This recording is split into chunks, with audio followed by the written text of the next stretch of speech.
Í þessari stuttu samantekt verður fjallað sögu Hvítasunnu-kirkjunnar Fíladelfíu Reykjavík og vegna þess hversu efnið umfangsmikið verður stiklað á stóru. Fyrsta Hvítasunnu-kirkjan í Reykjavík var stofnuð 1936 þegar leiðtogi norsku Hvítasunnu-hreyfingarinnar T.B. Barratt hélt þar samkomur með þeim Erik Eiríksson og Ásmundi Eiríkssyni. Eiríksson var þá kosinn forstöðumaður safnaðarins. Árið 1937 var húseignin Hverfisgata 44 keypt. Samkomuhúsið var ekki glæsilegt á að líta, það var lágreist bakhús sem gert var upp sem samkomuhús. Yfir dyrunum stóð Fíladelfía. Árið 1949 var Ásmundur Eiríksson kosinn forstöðumaður safnaðarins og var hann það til 1970. 1950 var mikil trúarleg vakning í Fíladelfíu og voru 46 manns skírðir inn í söfnuðinn. 1951 voru alls 200 manns skráðir í söfnuðinum. Þess má geta að árið 1945 voru 56 manns á skrá í söfnuðinum. Kom svo að því að hús safnaðarins að Hverfisgötu 44 var orðið of lítið.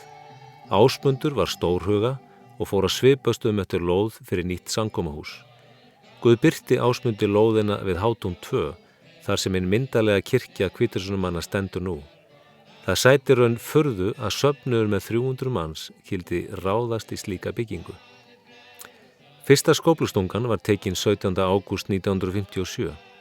Nú fór öll orkan í að binda steypujárn og hræra sementi við möl og sand. Peningar hreyfingarinnar dugðu skammt. Nú þurfti meira fjármagn og fór Ásmundur forstöðumaður til Svíþjóðar að fá lán hjá Hvítasunnu-hreyfingunni þar. Þegar heim var komið skellur á verðbólga og mátti því ætla að fjárhagur hreyfingarinnar færi í kalda kol. En þegar kirkjubyggingin var vígð 19. október 1969 var hún nánast skuldlaus. Ásmundur Eiríksson vildi efla áhrif hennar til dæmis með því að hún myndi feta í fótspor sænsku Hvítasunnu-kirkjunnar og setja á stofn sérstakan sparisjóð til að ávasta fé safnaðarmeðlima og annarra sem treystu honum fyrir ávöxtun peninga sína. Sparisjóðurinn Pundi var stofnaður af Hvítasunumönnum árið 1959. Árið 1982 var Pundið innlimað í Sparisjóð Reykjavíkur og nágrennis. Einar J. Gíslason tók við starfi forstöðumanns Fíladelfíu Reykjavík 29. september 1970 og gegndi því til ársins 1991. Rödd Einars náði eyrum fólksins vegna opinskárar og væmnilausrar boðunar. Það orð sem að hvílir á hjarta mínu til að flytja ykkur hér í dag í þessar örfáu mínútur sem ég hef hér til umráða, það raunverulega Hvítasunnu orð og það að finna í Matteusarguðspjalli í 3. kapítóli og versun nr. 14. Í tilefni 50 ára afmælis Einars 1973 var Samhjálp athvarf fyrir áfengissjúklinga stofnað. Starfsemi Samhjálpar jókst jafnt og þétt og rekur Samhjálp meðal annars meðferðarheimili að Hlaðgerðarkoti í Mosfellsbæ og kaffistofu í Borgartúni fyrir þá sem minna mega sín í samfélaginu. Einar var forstöðumaður í Reykjavík til 1991. Við starfinu tók Hafliði Kristinsson og gegndi því til 1997.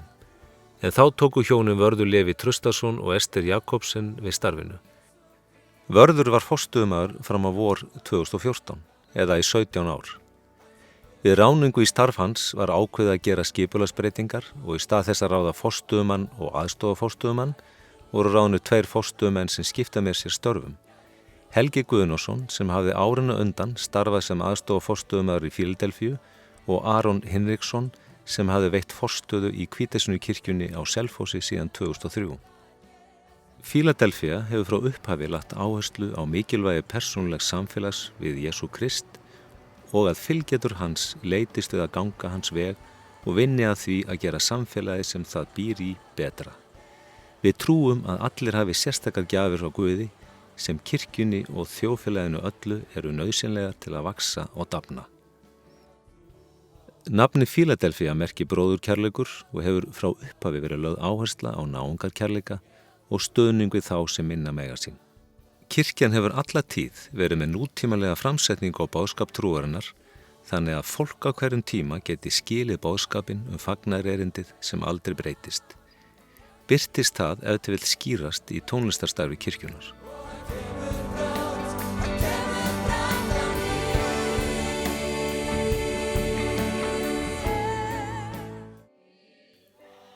Tónlist hefur ætíð gegnt stóru hlutverki í sögu hvítasunnuhreyfingarinnar og hafa hvítasunnumenn verið þekktir fyrir öflugt og gott tónlistarstarf.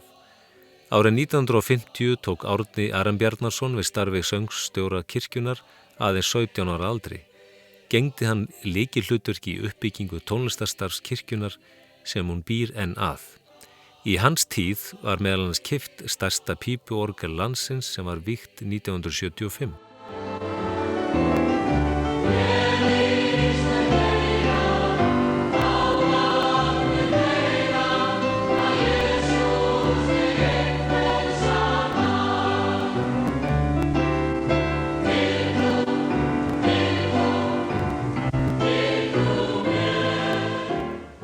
Árni lét af störfum 1990 og nokkru síðar tók Óskar Einarsson við hlutverki tónlistarstjóra.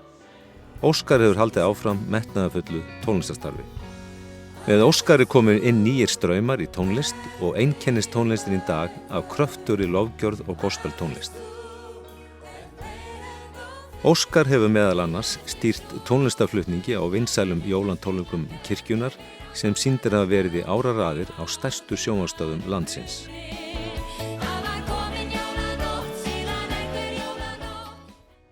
Kirkjan hefur einnig verið framalega í notkun á nýjustu tækni hvers tíma. Beinar útsendingar frá samkomum hófust undir lok síðustu aldar og nokkru síðar var farið að senda út sjónvarpsútsendingar á netinu. Í dag má nálgast upptökur frá samkomu bæði á vefsíðu kirkjunnar og á snjallsíma appi hennar. Markmið kirkjunnar og verður áfram að kynna sem flesta fyrir trúnni á Jesúm Krist og aðstoða fólk við að byggjast upp á göngu trúarinnar. Fyrstu 80 ár kirkjunnar hafa verið fjölbreytt og spennandi ævintýri. Guð hefur verið trúfastur bæði í meðbyr og mótbyr. Við horfum með eftirvæntingu til þess tíma sem framundan þegar við göngum áfram saman inn í áætlun Guðs fyrir kirkjuna.